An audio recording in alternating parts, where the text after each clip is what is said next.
You know, growing up in my family, it was impossible not to feel overshadowed. My older sister, Ashley, was the golden child, the star of every family gathering, the one who could do no wrong. From a young age, it was clear that she was the favorite, and my parents made no effort to hide it. I vividly recall the day Ashley brought home her report card in high school, her perfect A's shining like trophies. My parents erupted in applause, showering her with compliments and promises of a shopping spree. I was sitting at the kitchen table, my own report card in front of me.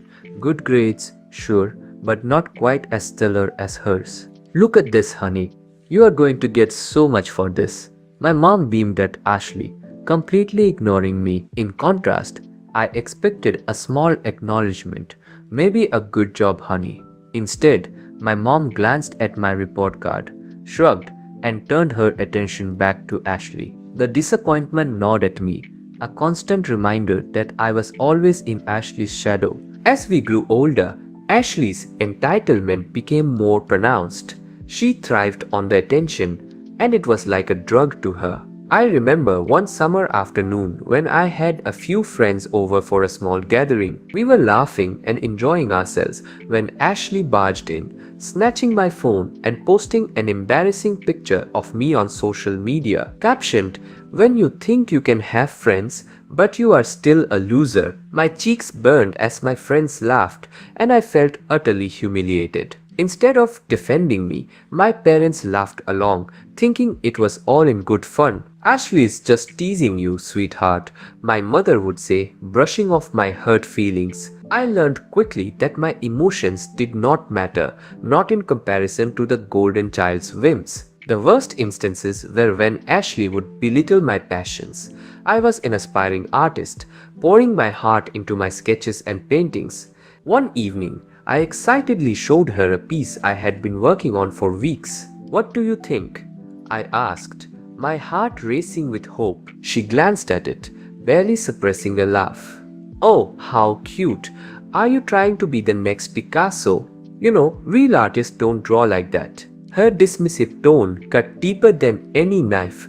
I felt small, worthless, like my dreams were mere jokes to her. Fast forward to Ashley's wedding day, a day that was supposed to be filled with joy and love. Instead, it felt like a whirlwind of chaos. The venue was a lavish banquet hall, adorned with flowers and twinkling lights. As the event unfolded, I felt a familiar knot of anxiety in my stomach, knowing my sister would once again be the center of attention. Just as the ceremony was about to begin, Ashley realized she couldn't find her wedding ring. Panic set in. She was in her bridal suite, frantically searching through her things, tossing aside dresses and accessories. "Where is it?" she shrieked, her voice echoing in the lavish room. "I cannot get married without my ring." In her frenzy, she turned to me, eyes blazing with accusation. You must have stolen it," she shouted, her voice dripping with contempt. "You have always been jealous of me. You probably wanted to ruin my wedding." I felt my heart drop. "Ashley, I would never do that," I protested, confusion and hurt flooding my mind. "Why would I steal your ring?" But she was relentless. "Everyone knows you've always wanted to be me. Mom, check her dress." In front of all the guests, my mother began searching my dress. I stood there, frozen in shock and humiliation, my cheeks burning as I felt the eyes of the wedding guests on me, some in disbelief, others in judgment. "Mom, please! This is ridiculous," I exclaimed, fighting back tears. I did not take it. Ashley's friends looked on, some with pity, others with disdain. I caught a glimpse of my grandparents in the corner, their faces lined with concern, but unable to intervene. "Why would she steal your ring?" one of them whispered to my mother, but she was too caught up in the drama to listen. "I don't care," Ashley yelled, her voice rising. "She's always been a thief in my life. I know she did this." Every accusation felt like a dagger to my heart.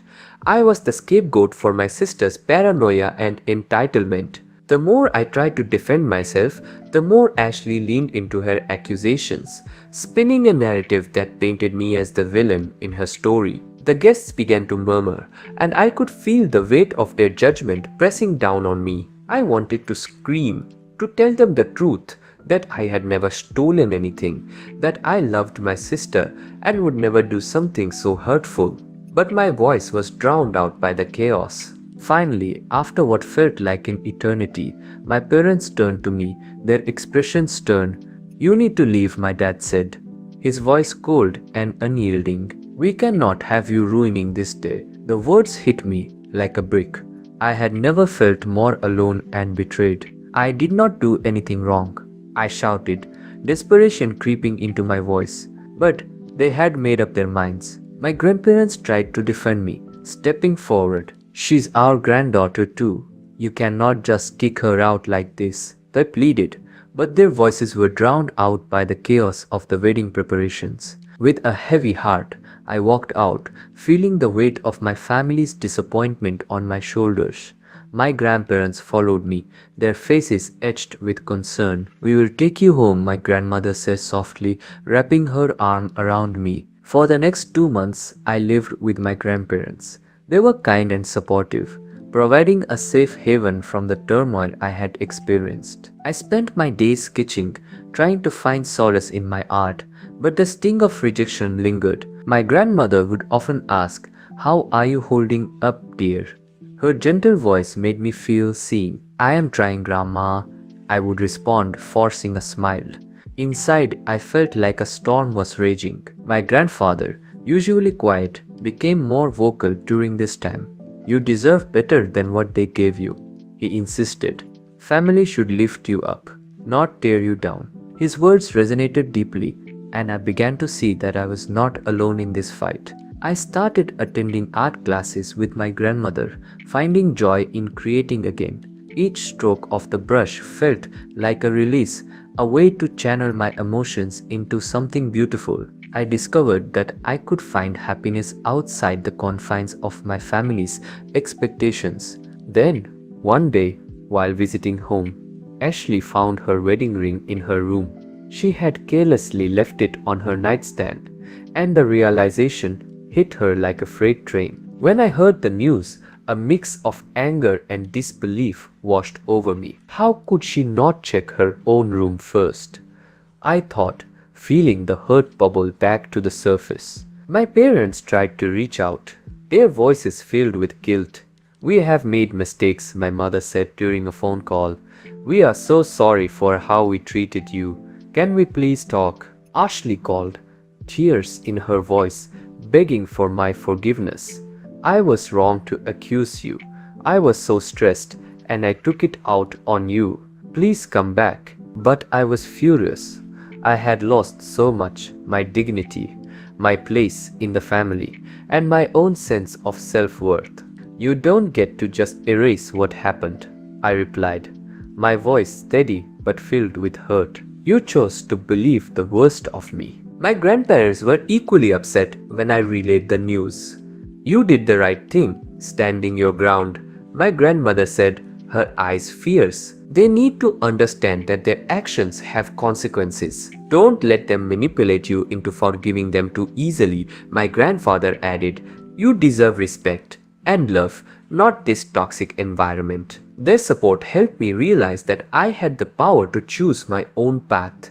I did not have to return to a family dynamic that had caused me so much pain. Instead, I focused on my art, pouring my emotions into my sketches, creating a world where I felt safe and valued. As time passed, I found a new sense of strength within myself.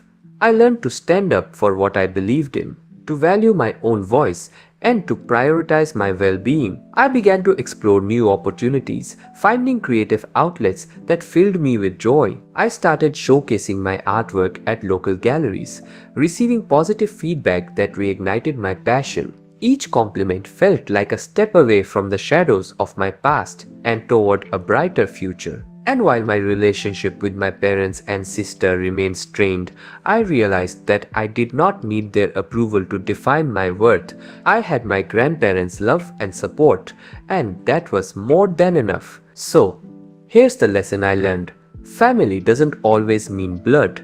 It means those who uplift you, who stand by your side when the world feels heavy, and sometimes it's necessary to walk away to find your true self.